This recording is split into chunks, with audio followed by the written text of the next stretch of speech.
Hello students, welcome to Python online classes. Today I am going to tell about the course pattern. Today I am going to tell about the course pattern of Python. Actually, Python subject has divided into two parts. For the first part, in the previous semester we have to learn for the first part. In this current semester, nothing but fourth semester, we have to learn the part 2. In Python 1 we already learned, that is a part 1. In Python 2, in this fourth semester we have to learn. So from the continuation part, I mean in the continuation in the previous semester already Python 1 subject we have learned. So from that continuation part, in this fourth semester we have to learn. So now, according to Usman University given syllabus and all those things, how many marks we have, what is the course pattern, I mean what is the paper pattern, all those things we will discuss in this session. And after that, one by one, each and every topic we will discuss. Okay. Now let us start our session. Okay.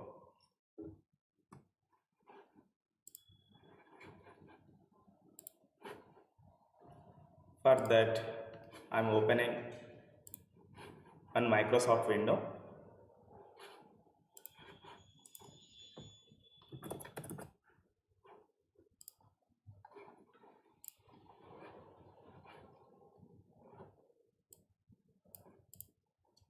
Okay. Paint window also I am opening for understanding purpose. I clearly explain about this. Sorry, Excel is better for that. What is enough? One table format I am taking and 2 columns or 2 rows are enough. Python 1 and Python 2. These two are subject names. Actually Python is single subject, but according to Usmania University syllabus, in the third semester first part we already learned, and fourth semester second part we have to learn. Actually in 6 months every week we have the 2 classes only. So complete Python core subject we haven't learned in this less period. So that's why university people has decided it need to split in 2 parts. Then third semester they have to learn Python 1, and after that fourth semester they have to learn remaining part 2. So for that the subject names also assigned with Python 1 and Python 2. Nothing but ఇంకేమీ లేదు దాని గురించి అంతే. So they are divided. The subject has divided in 2 parts, Python 1 and Python 2. In Python 1, second year BSc,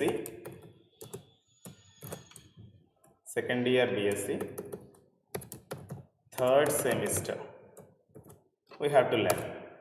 In Python 2, same second year BSc, but in fourth semester we have to learn Python 2 subject.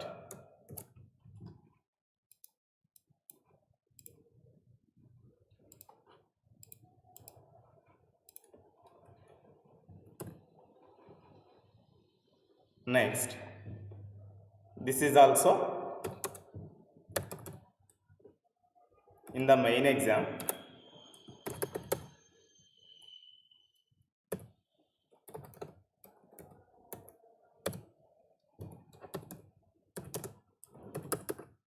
Main exam 40 marks. Main exam 40 marks paper. Same main exam 40 marks.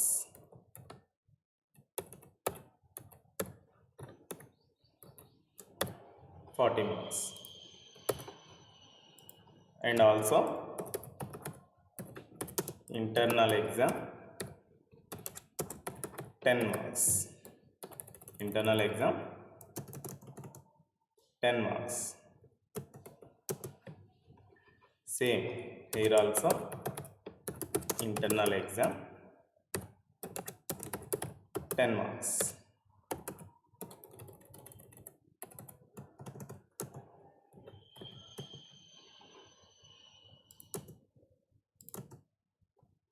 total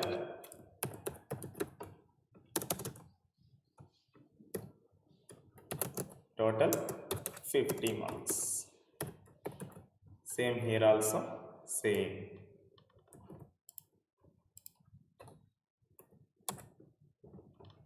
Total 50 marks. So, and there is no practical for this subject. Here also same. There is no practical for this subject. But this is programming language. But this is programming language. So that's why we have to learn with practical part also.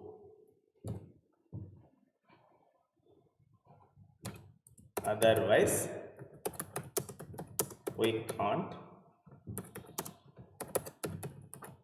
understand this subject. So same thing happened in 4th semester also. Same thing happened in 4th semester also. And also there is no assignment. There is no assignment. Here also there is no assignment. There is no assignment. So now understand the course pattern here. So this is the way of we have to learn, and the university given according to this structure. But both are Python 1 and Python 2 core subjects. Nothing but core syllabus we have without advanced technologies. Just fundamental concepts they have given. I mean they have divided into 2 parts. In the 3rd semester already you have learned Python 1 subject. Nothing but 1-2 units you have learned. From the continuation part again 2 units they are given. That those 2 units we have to learn in Python 2. Nothing but in this 4th semester we have to learn in Python 2. Now understand? Okay. Now we have to see about the syllabus part. Syllabus.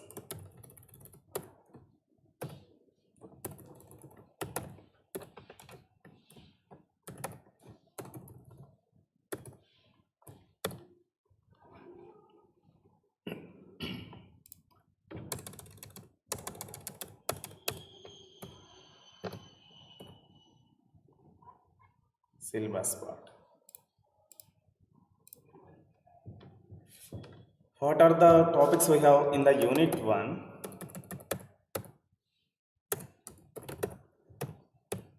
Unit 1.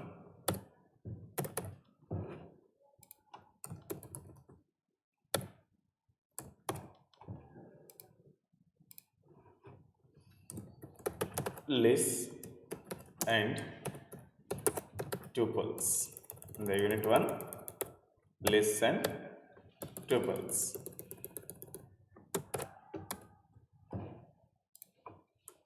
In that, the first concept is sequences. Next one, introduction to lists. And third one, list slicing. Next, finding items in lists with the in operator. With the in operator. Next, list methods. List methods and useful built-in built-in functions. Next, copying list. After that, processing list. Next, two-dimensional list.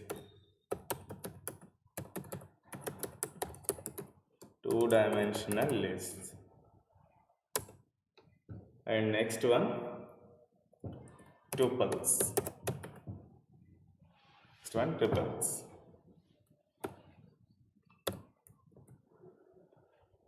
After that, strings.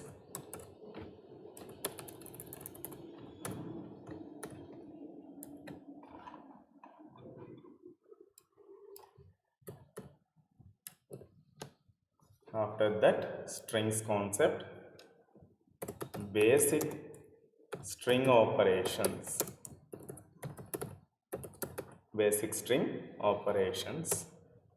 String slicing,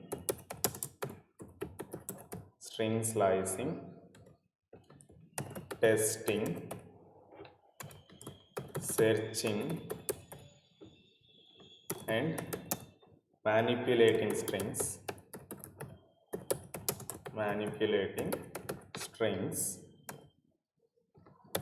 So strings chapter is also over. Next, dictionaries and sets. Yes, DICTIONARIES, dictionaries and sets.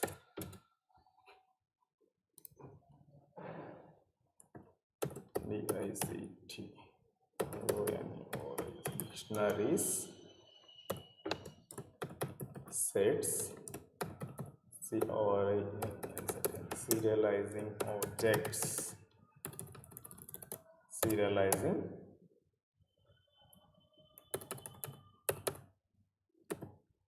Serializing objects. And this concept is also already all those things introduction part you already learnt about in the previous semester. Actually, according to their syllabus, there is no these options. But for your understanding purpose, I mean, if you understand these options, introduction part, then only you can understand their things. So that's why already I have explained it briefly. But here, some extra content along with that one, some extra content added.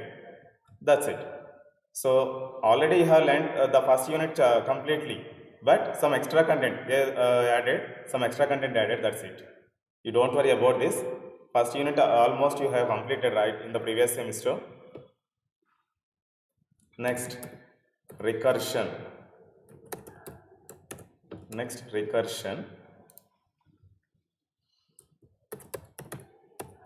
Introduction.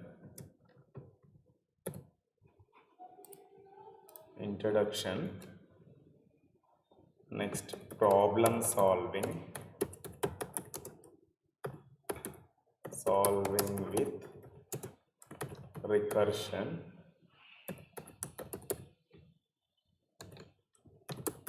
Examples of recursive algorithms.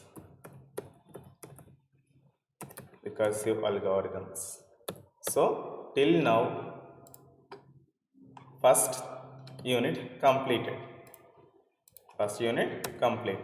Now, second unit.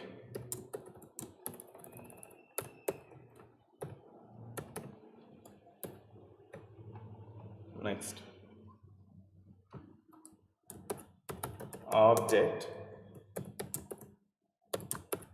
oriented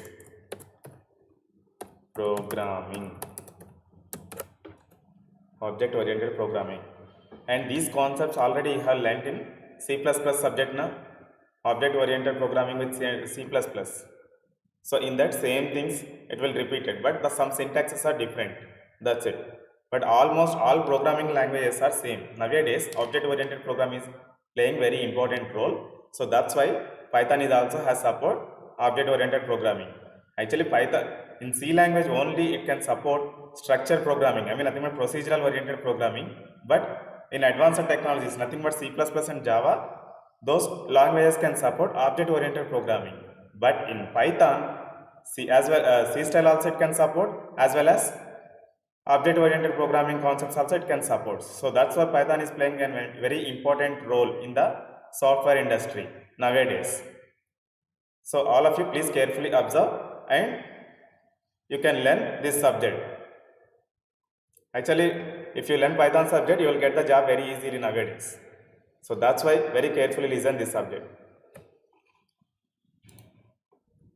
Core part is same for every programming language. You don't know that one. Procedural and object oriented programming. Procedural and object oriented programming classes, working with instances, techniques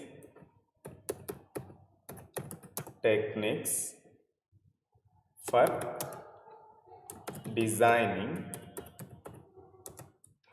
classes. Next, inheritance,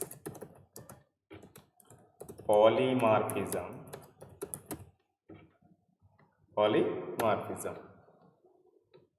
Next, and this chapter is also over. Next, GUI programming. GUI is nothing but graphical user interface. In the short form of we can call GUI programming. Graphical user interface is nothing but what? Front page, HTML page they have designing na. That is also called GUI page, graphical user interface page. And for example, if you use MS Office, if you want to print anything, then immediately you can go to the file menu, choose print option na. All of you carefully observe. And for example, this look at the screen. Microsoft window open na. So this is workspace, and if you want any option, then we can go and click in this place na. So this is entirely the Microsoft people given for us. So this complete part is called GUI for the MS Office. And one more example I am telling right now. All of you carefully observe what is GUI means.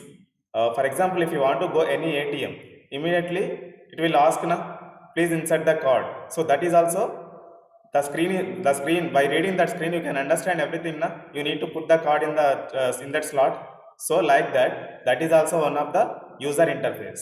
After inserting that card, immediately one more user interface it can open. Am I correct or not? Please enter the PIN number. After that, if PIN is correct, after that you entered one PIN. If the PIN is correct, then immediately one more user interface will open. So by looking that pages, you can understand everything. What option you need to choose, what option you have to use. So all those things you can understand na? So by reading that, by looking at the programming, simply you can understand what we have to do. So that programming is called GUI programming. That program is called GUI program. That front page design to understand for the user. So the designing process is called GUI programming. So that concept also here they given in the Python programming language. While explaining briefly, while going on that concept in that classes, then I will explain clearly. You don't worry about that, but continuously you can attend the classes. Graphical user interfaces. Next, using the Kinter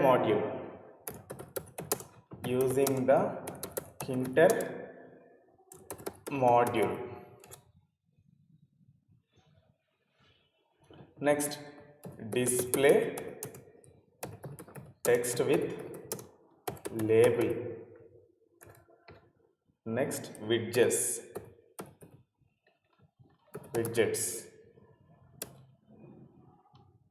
Label widgets. Sorry, this entire line is same. label widgets. Display text with label widgets. Don't worry, label widgets means this terminology you haven't written at anywhere, but all of you carefully observe. These all are labels. These all are labels. And this is called a text box. This is called a text box. Here, display text with label widgets na. So that means this complete panel is called one label. Inside one text is displaying na for our understanding purpose. What is the type of label this one? If you click new, it will open new window. So for that one label has created with the new option content. Now understand now? So that is called display text with label widgets. And organizing widgets with frames.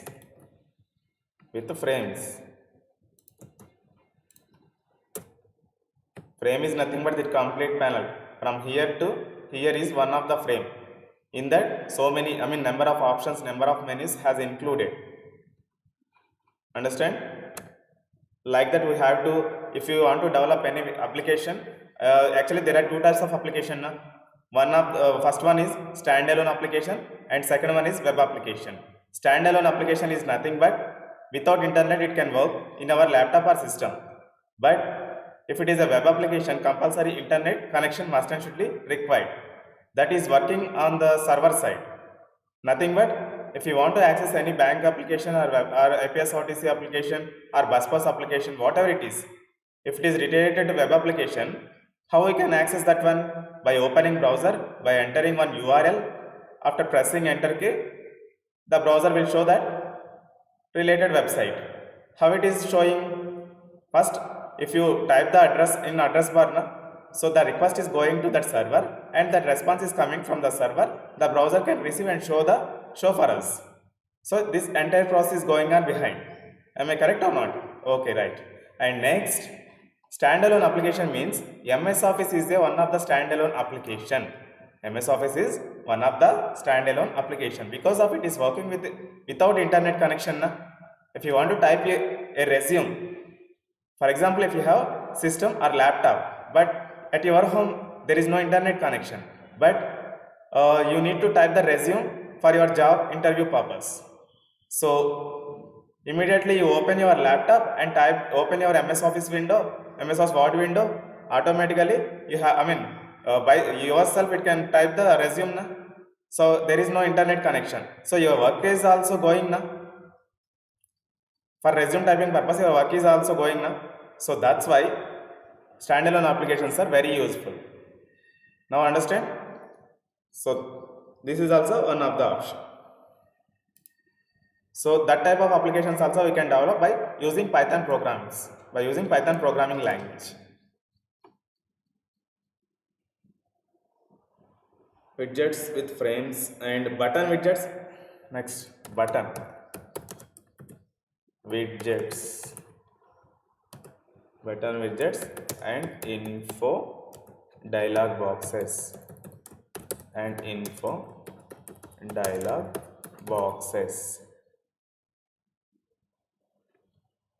Sorry, DIA. Dialog boxes. Next, getting input with entry widget.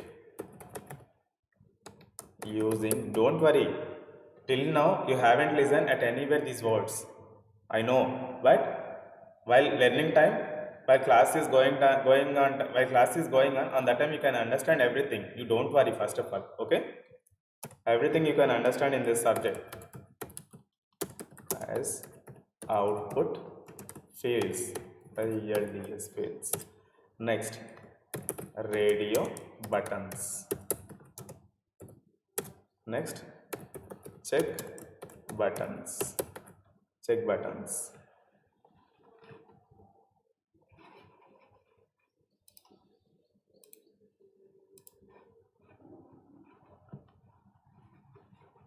Check buttons. Okay, na? So this part is also over right now. Second unit also has completed the syllabus part. Now you can understand everything.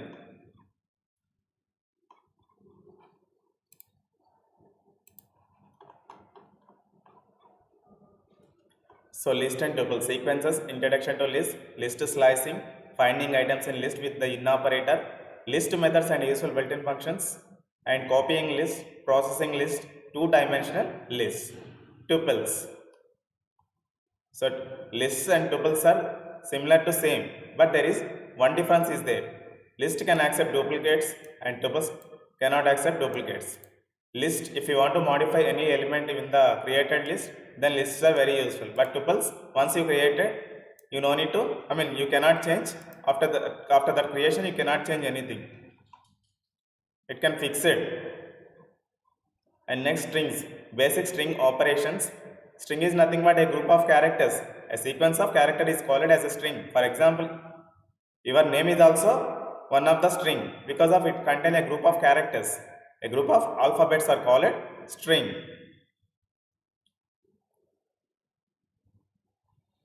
String slicing. String slicing means, for example, if you have 10 letters A, B, C, D, E, F or 10 names, 10 student names. Strings, by using string slicing, if you want to get a list of, if you want to get a complete, if you want to get a individual element from that list, then you can use the slicing operator. Slicing operator. Slicing operator can work with not only strings, it can work with numbers and floating point numbers, all those things. Next, testing is also one of the better option to understand and to check the errors. If all those things clear, then immediately it will process the output. And next, searching and manipulating strings.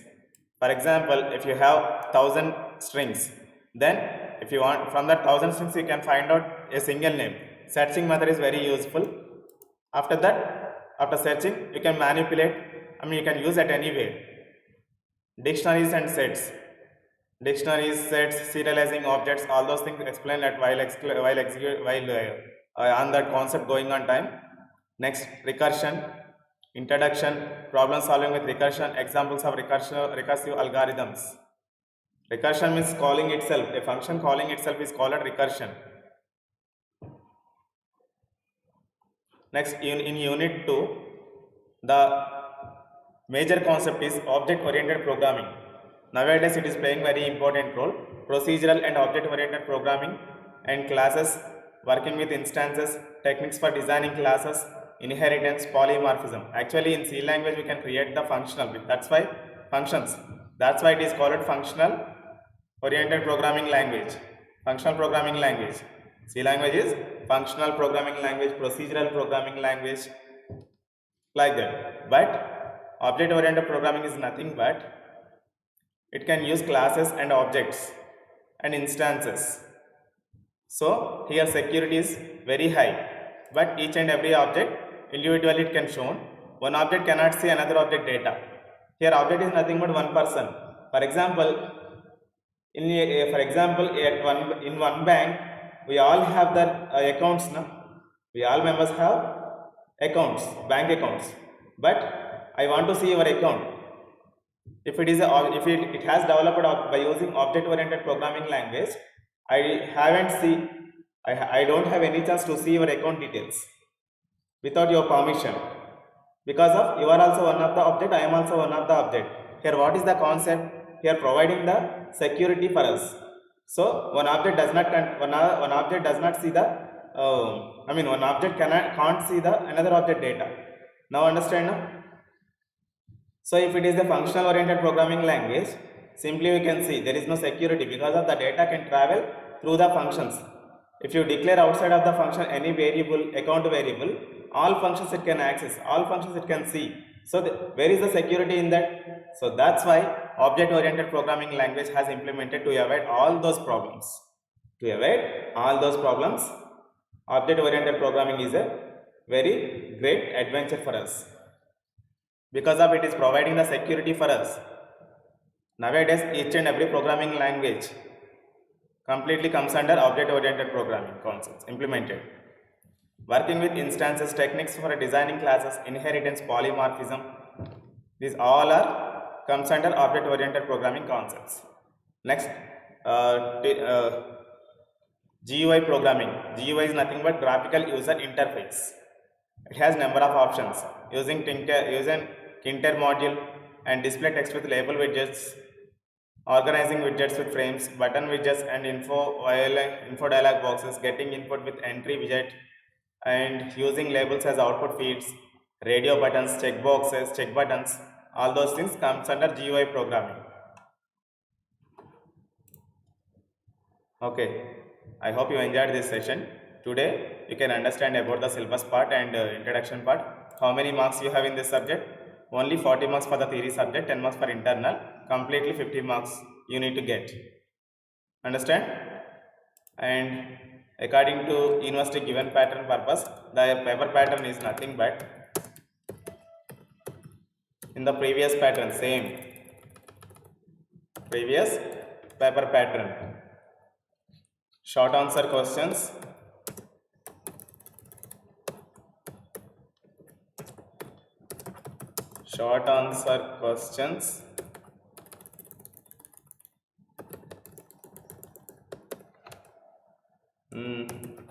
they will give 6 or 8 questions.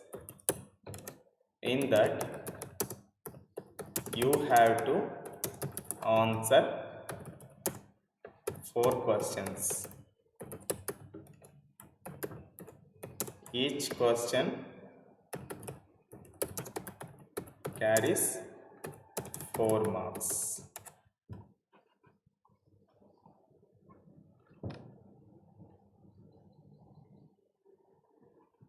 So 4 into 4 equal to 16 marks. Next,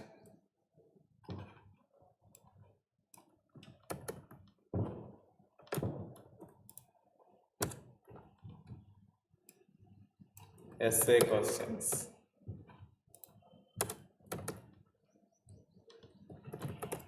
They will give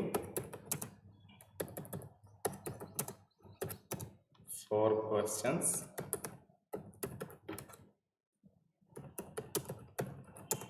You need to write 2 questions.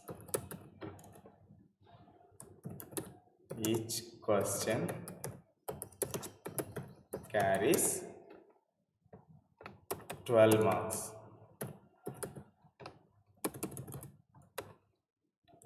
2 into 12 equal to 24.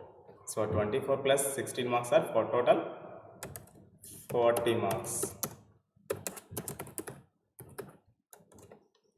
Internal 10 marks.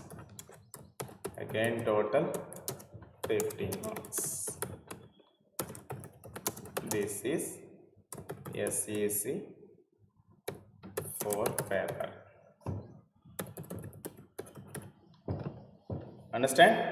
This is SEC 4 paper. Skill enhancer course. Okay, now I am closing this session. Thank you very much. In the next session, we will discuss about the first concept, like in the name of list concept we will discuss. Thank you very much.